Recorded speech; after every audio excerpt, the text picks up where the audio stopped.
Welcome to Green Building Matters, the podcast that matters for green building professionals. Learn insight in green buildings as we interview today's experts in LEED and WELL. We'll learn from their career paths, war stories, and all things green, because green building matters. And now our host, and yes, he has every LEED and WELL credential. Here's Charlie Cicchetti. Be sure to check out the Green Building Matters community, where you can have unlimited exam prep for any of the professional credential exams you're tackling next, as well as putting your continuing education on autopilot, saving time with GBS reporting your hours on your behalf.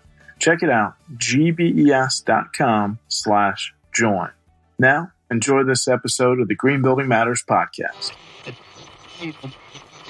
Hi, everyone. Welcome to the next episode of the Green Building Matters podcast. I'm your host, Charlie, and today I'm joined by Denise Braun. She's coming to us from the Los Angeles area, and we're going to get into all things zero waste, and it's just going to be a great chat. Denise, thank you for jumping on the podcast. Thank you. Well, I always like to start with, where'd you grow up? Where'd you go to school? Yeah, sure. So I grew up in São Paulo, Brazil, and I went to school in São Paulo. My bachelor's degree is in psychology, and my experience is mainly on human behavior patterns and education. Oh, that's amazing. And now, when did you come to the States? About 8 years ago. It's going to be 8 years in a few months. Yeah. Okay. And sustainability. Obviously, you've made a career in sustainability. I have, and all the guests I have here on the Green Building Matters podcast. That's what we do, is green building movement. But when did you first become more sustainability minded? Well, it's a long story, but I think everything started in 1989 when I was spending, my summer break on a beach in Brazil, and there was a huge flood happening there. And I noticed that there were thousands of trash floating in the water. And then on the next day, I just started to fight against waste. I invited all my friends, my little friends, to protest against waste there. But I think my formal and my biggest start in my career in sustainability happened in 2001 when I created a beach cleanup in a remote beach in Brazil. I used to go to that beach all the time, and I noticed every time we go there were like so much trash on the beach. But imagine this is like a beach with nobody, and it's a natural preserved beach, nobody here, and there's so much trash. So I did my first waste audit, started to investigate what kind of trash it was and everything. So I look, and there were like trash in Japanese or Chinese. Because of that, I decided to do a study, and I found out about the 5 gyres and the plastic pollution problems. Yeah. And because, all these studies, and it opened my mind, I was like, what is going on here? I decided to bring the local community, the government, media, everybody to pay attention to, what was happening on the beach, so we could create policies and actions to reduce our waste in the communities around that. Yeah. I created like a beach cleanup / education, program for that beach. And because of that, I got a job offer in an engineering company in São Paulo. Luckily, that engineering company was doing the first LEED projects in Brazil. And they offered me if I was interested to work with construction waste. And then of course, I said yes, because waste is waste. And that's how I started. I worked for that company for about more than 7 years and doing LEED projects. We did all, the majority of the LEED projects all over Brazil, the first LEED projects in Brazil, of course. And yeah, that's basically how everything happened. Wow. Who'd have known that was an early indicator for what you do later in your career? And we'll talk about that in a little bit on the waste side, the sustainability consulting side. So those early LEED projects in Brazil, Denise, what kind of buildings were those? Just curious. Yeah, mainly in the beginning were a lot of commercial buildings, especially from company like developers, American developers like Tishman Speyer and so on, coming to Brazil and building buildings there. There were a few commercial interiors. I did a lot of banks, like Morgan Stanley was one of them. And then after like several years, we started doing residential buildings. We did sports arenas, like the World Cup stadiums, all that. So it was interesting because Brazil never had like a green building program, especially in the beginning, that, the government will say, if you want to build in the city, you have to be, LEED gold or silver, whatever it is. But all the foreign developers and investors, they had that as their corporate sustainability program. So to be able to build in Brazil, they have to build a LEED project. So that was interesting. Mm-hmm. That makes sense. Well, Denise, did you have any mentors along the way? Maybe some were close to you met with, or some were just, influencers you looked up to in your career? Yeah, I think the interesting part is that the mentor idea in Brazil is not something like that. It happens as much as it's here. It's not something, it's part of the culture there. But when I think in terms of somebody that influenced me, and it's kind of my mentor, I would say that's my dad. He's been a huge inspirational person for me. He loves nature. He always teaches us like how to respect and appreciate nature. And I think I do a lot of things. I see myself now doing a lot of things that he always did, as, work hard and be a dedicated person, be respectful and ethical with everybody. One of the funny thing is that he always, every time when we eat fruit at home, he always separate the seeds and he kind of create a seed bank in our house. And then he will go out and plant the seeds. And I see myself sometimes doing that. And it's pretty cool. And he taught me like the importance of having like fruit trees in nature and how can you bring biodiversity and things like that. I think that's the biggest part. He always taught me also to do volunteer work. He always, every time he will do a volunteer work, he always being very, dedicated, smiling. And that's something that I've been doing since I was 9 years old, basically. It's volunteering work, which I really recommend that everybody does. Absolutely. Well, what a great influence on you, and just that visual of that seed bank, that's going to be with you forever. That's so cool. Let's talk about some of your proudest achievements. Sometimes we don't look back on the highlight reel as much as we should, and it's okay to have some of these proudest achievements. What comes to mind for you? What are some of your proudest achievements? I have few, but I think the most recent ones and that I'm very proud of is we certified the first true zero waste building in San Francisco. So it's the first zero waste building in San Francisco in the history of San Francisco. And it's the largest zero waste building in the world. So that was very cool. We did it with one of our clients, which is Kilroy Realty. They're a great client. We also certified the first preschool in the world. Is an amazing preschool that it's located in Santa Monica in Los Angeles, California. And it's also a LEED gold project. And it was a really challenge because it's such a small school with so many things different than the actually school, prerequisite with the prerequisites and the credits. That was a challenge to make sure that IWBI understand our intents and everything. So it was an amazing project. And also we are working with a residential developer to do all their portfolio to be fit well. And I think, if I'm not wrong, they are the biggest residential fit well project / portfolio program in the world as well. You're working on some really cool stuff, and it's great to be those first, because then others will follow. So thank you for sharing some of those accomplishments. So piece together the rest of the career timeline there. So you were doing some engineering consulting work in Brazil, then you end up here in the States. So tell us a couple of the other roles you've had, and then fast forward to tell us a little bit about what you're doing with your company today. Sure. I think what we are focusing right now is I'm very interested to solid waste data collection and analysis. We've been doing waste audits for many, many years, over 15 years of waste audits. So that's something that we are mainly with the tools now, the technologies that we have now. We're trying to understand what are the behavioral patterns and things that we can potentially answer in terms of the solid waste problem in the world with this database.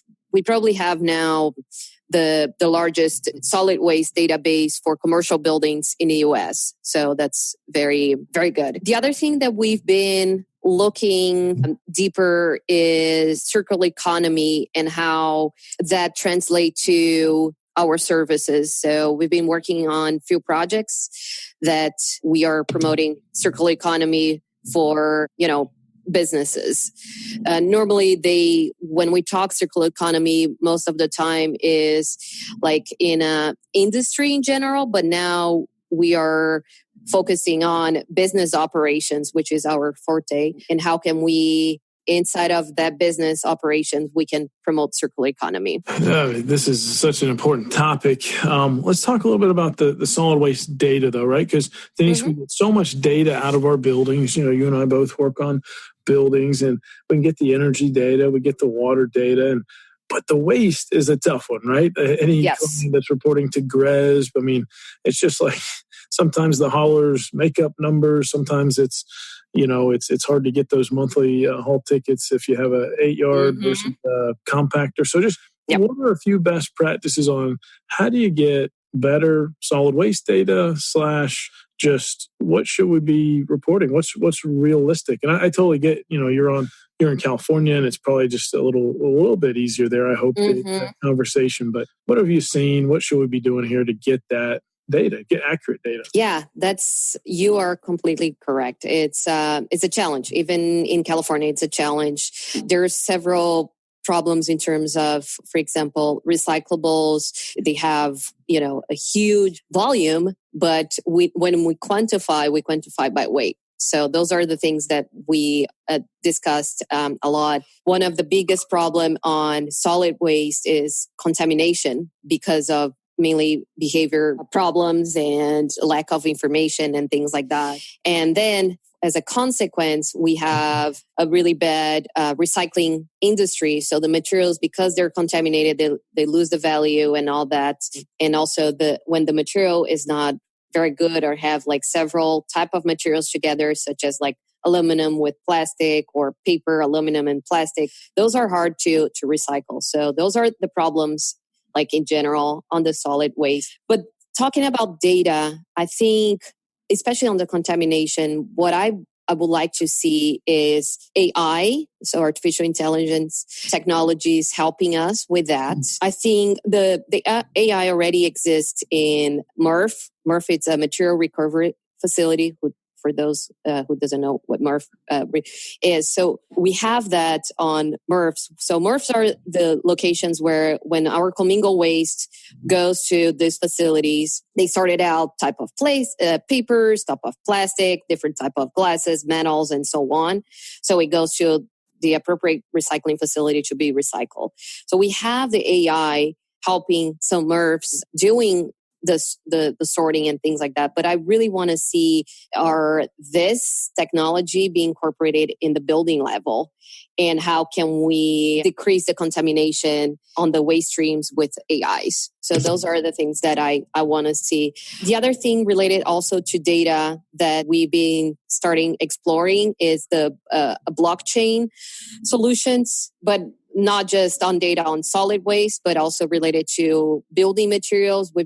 As you know, we've been talking a lot about transparency in the industry. So how can the blockchain, the cryptocurrency, help us to translate a complex chain of custody and into, more distributed digital trails and enable manufacturers, recyclers to really give information and real data to the consumers for their products. So the idea is like to have kind of an EPD or HPD terms that we are using more now with LEED v4 and other, green building certifications into materials. But since the material extraction, So that's something that we've been exploring a lot as well. Well, that's got to be exciting to be talking blockchain and AI in your business and how that's going to help the industry that you've niched down to. So that's got me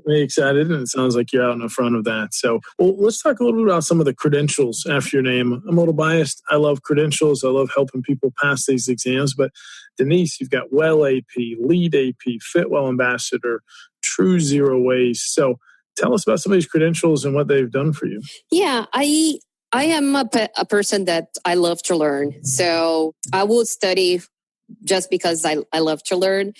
I've been studying, and it really you can see how it changed your life. The perfect example was the Well AP. When I was studying to be a Well AP, I started changing my entire office in my house. I put the best of the water filter in my house. I bought for my office, everybody has stand-up desks, and we have even a bike pedal. So all those things, it really, the knowledge of studying for those tests, it's amazing. It often, of course, every time when you have more credentials and things like that, it will help you in your career.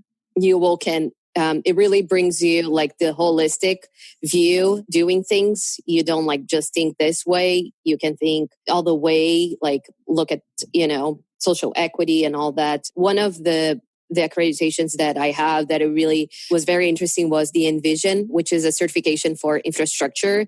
And that certification really talks about social equity and social aspects of having a green building or a green infrastructure in your city, and how that infrastructure could impact positively in another aspects of the community. So that was very interesting to see. That's really neat. Let's talk a little bit about, you've got all these credentials, you're working on different types of projects, you're all in on the waste side, but where do you think sustainability and the green building movement is going to shift next? I loved your comments about AI and blockchain, but what else? If you had a crystal ball, Denise, do you think we should be paying attention to? Yeah, so I definitely, for solid waste, the contamination is being the thing that everybody's talking right now, especially because of, China and other Asian countries decided to not, of course, receive our waste because it was too contaminated and it's not available material. It's something that,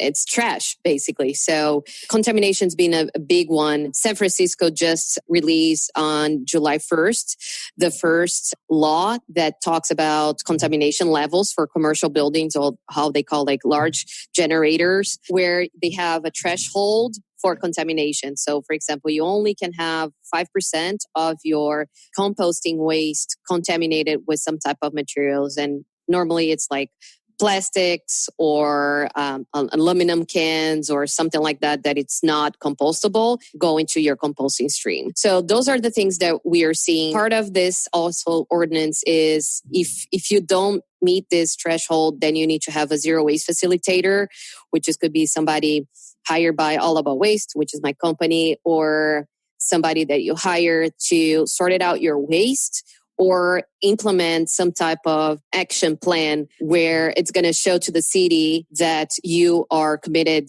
and it's going to be your action plan to reduce your contaminations levels. So those are the things that are really going on right now. But what I most interest in, I think are, some proposals are coming along to us, and a lot of people have been asking us, it's really the circular economy. How can we eliminate the idea of waste? So we really we're trying to, use as much as knowledge as is available, because circular economy is such a new concept that how can we eliminate the concept of waste? Waste should not exist. It's such an efficient process, an efficient way to do things. So that's what we're working right now. It's really how to eliminate waste. Right. That's a much better question to ask than how do we improve recycling or reduce our contamination. That's exactly a much better question. I'm sure some listening are curious, which cities Denise, do you see maybe passing some of those laws about not just better recycling and signage, say like New York City, but the actual contamination close to 5%? That's awesome. Some would say that's hard to get to. But which cities should we pay attention to that maybe are passing those laws? Definitely the cities on the west coast of the United States, because they were like the main cities that were sending the solid waste to Asia and China. So I think those are the first ones. And then we will see like big cities like New York, I'm sure Washington, D.C. and Atlanta, where you're located, and other large cities will be following this, because it's really, now that we have the problems in our hands, would say, so we can't send our trash, our solid waste anymore outside of US, basically. So now we need to deal with it. Now that we have that, the problem is ours. So it will benefit everybody if we have a better waste to be recycled inside of United States. Everybody's going to win. The recycler, the facility, the waste hauler, the community. You have everybody will win. So it really will. I think every cities will start doing it now that the problem is in our hands. In front of us. Absolutely. And I would say some of the rating systems are pushing it more than ever. On the new construction side of LEED, now you have to have a construction waste management plan. We've got to talk about it. What are we going to try to do and divert, keep out of landfill? But existing buildings, you're right. The laws are coming. We're going to be forced to do it. It's a carrot and stick, but ask a better question. I think that's what we want to be doing. So Denise, let's talk a little more about you. Really enjoying hearing your story.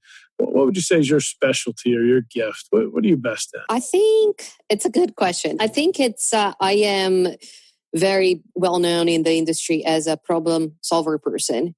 I really like to help people to achieve positive results and measure them. I'm also a very persistent person.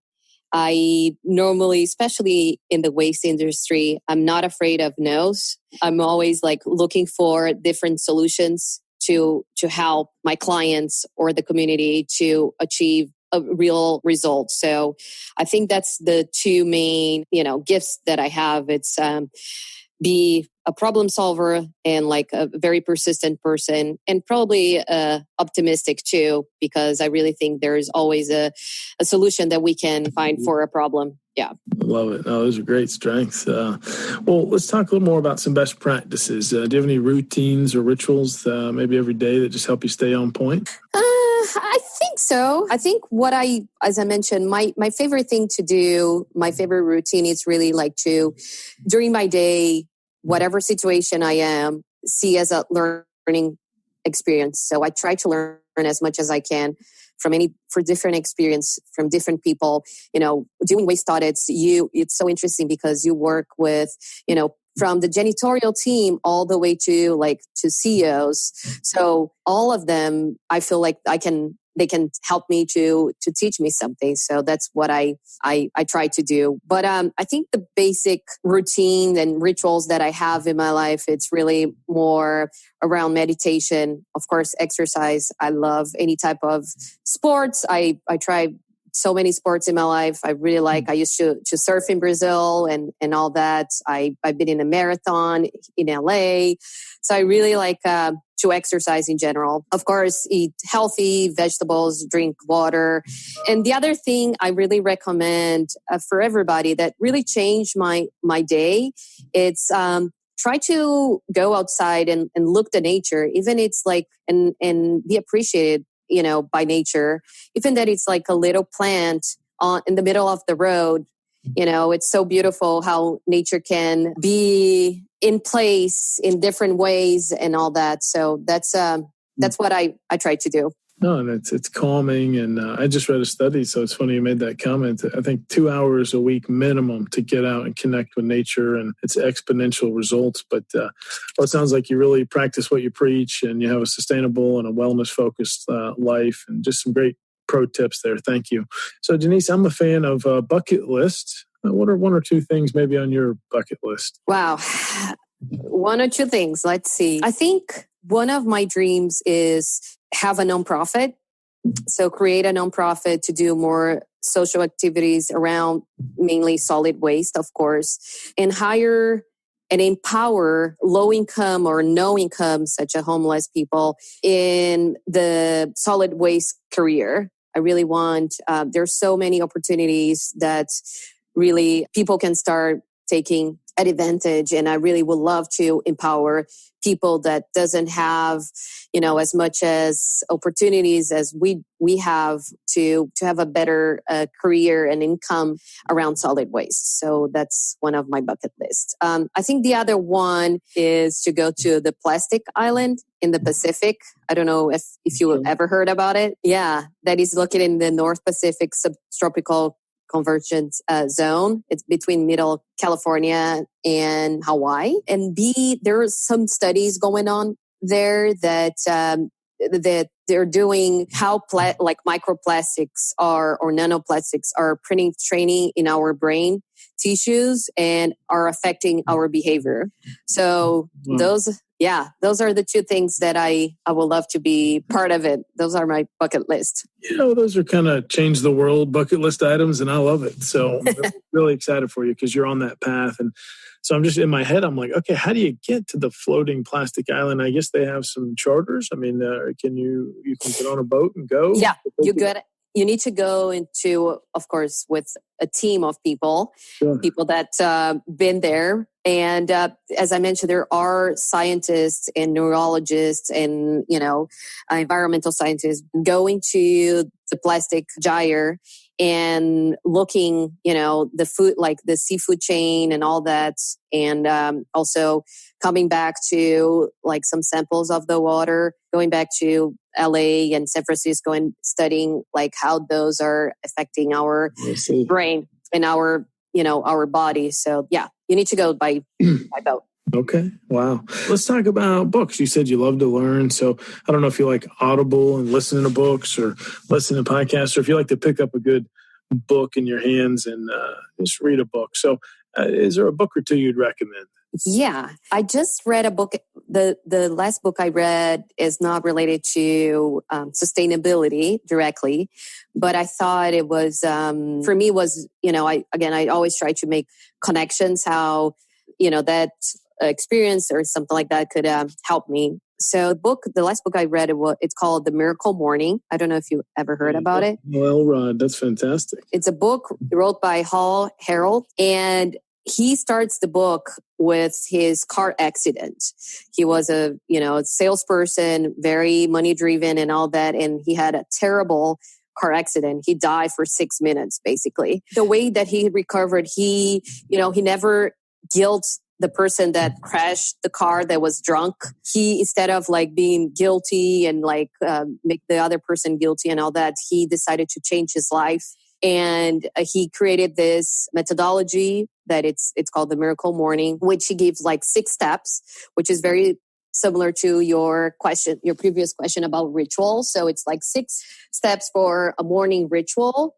And that includes meditation, includes reading, includes like our positive affirmations, visualization, and so on. So I really recommend this book. It's a very simple, very basic book.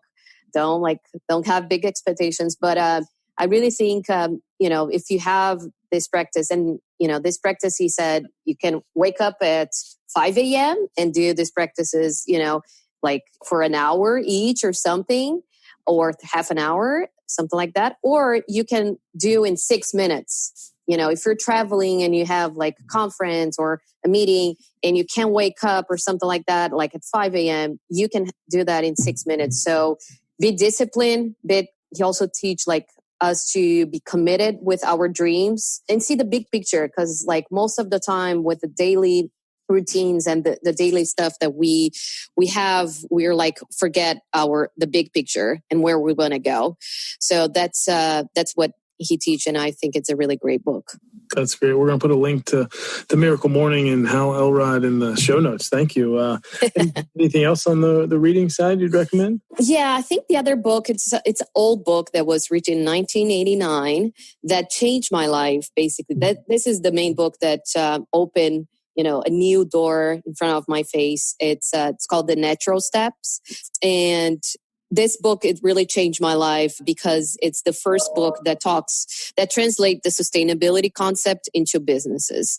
And so they give like several case studies around sustainability with different companies all over the world. And the main company actually is IKEA, and how IKEA was built around sustainability. So I really recommend that one as well.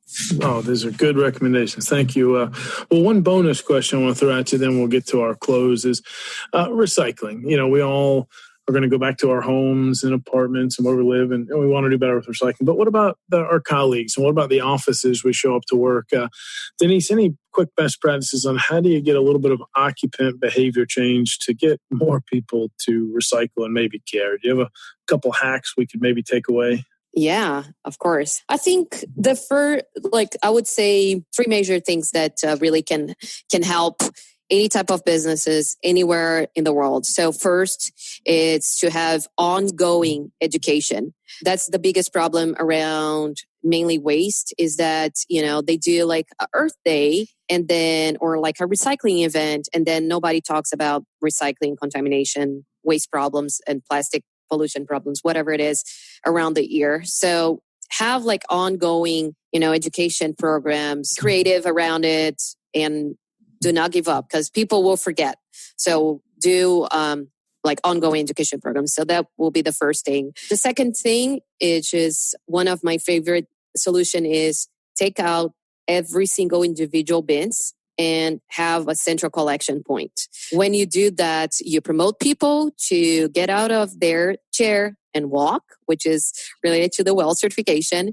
Mm-hmm. But when the person has the waste in their hands and they have that, few seconds to decide what I'm going to do with this waste, they are more aware about recycling or putting the composting stream and things like that. So that's definitely something very important to do. And when you have a central collection point, you can explore education signages. There are like several now, they call like smart bins associated to collection points, such as you can have like a TV screen showing different images, information that you can educate people around waste and contamination. So that's the second thing. And then the third one, it's really try to create a zero waste policy, try to really eliminate the idea of waste, print double-side page, try to buy in bulk, try to buy materials that are made from recycled content. So create a zero waste policy, create a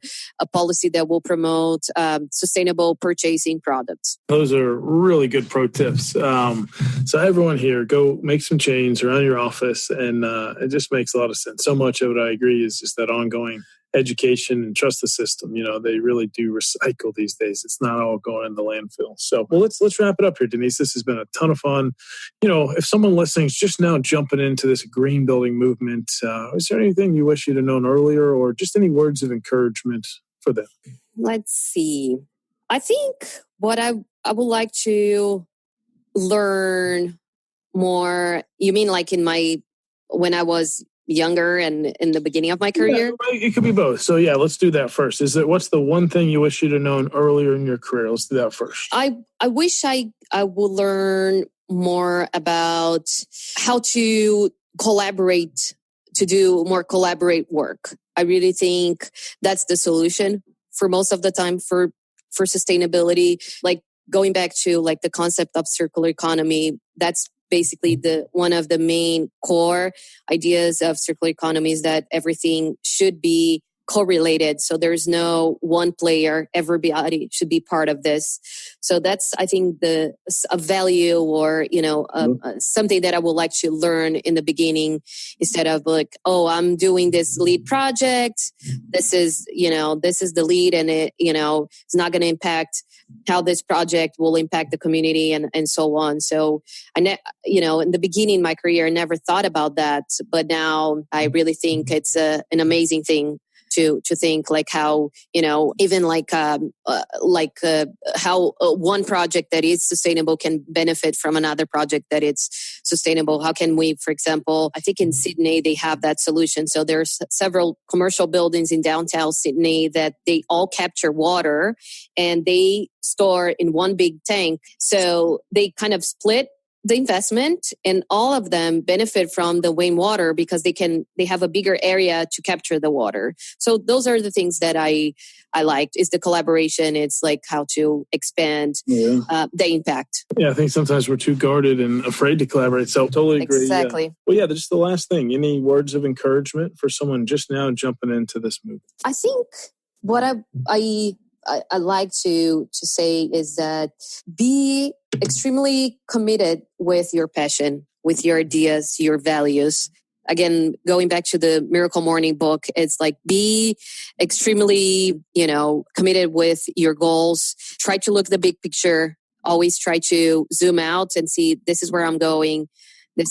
I'm going to keep going, even that this happened today, a bad thing happened yesterday or something like that. Just, wake up and the next day and say, this is a new day. This is a blank page in my journal that I can write differently. So that's something I encourage. Just like look at the big picture, follow your dreams, follow your passion, your ideas. There is a quote from Margaret Mead that I really like that says, never doubt that a small group of thoughtful, committed citizens can change the world. And she says, indeed, it's the only thing that ever has. So that's my favorite quote.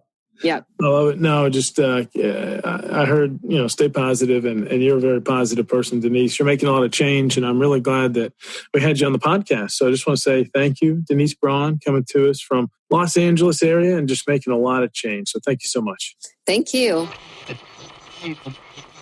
I just want to say thank you to our loyal listeners. We actually are celebrating over 1 year here on the Green Building Matters podcast. Me and the entire team were stoked and just so glad you continue to listen every Wednesday morning to a new interview with a green building professional here in this industry, or just some pro tips that we want to make sure that you are getting straight from us, straight to you. Thank you for listening to this episode of the Green Building Matters podcast. At GBES.com, our mission is to advance the green building movement through best-in-class education and encouragement. Remember, you can go to gbes.com/podcast for any notes and links that we mentioned in today's episode. And you can actually see the other episodes that have already been recorded with our amazing guests. Please tell your friends about this podcast. Tell your colleagues.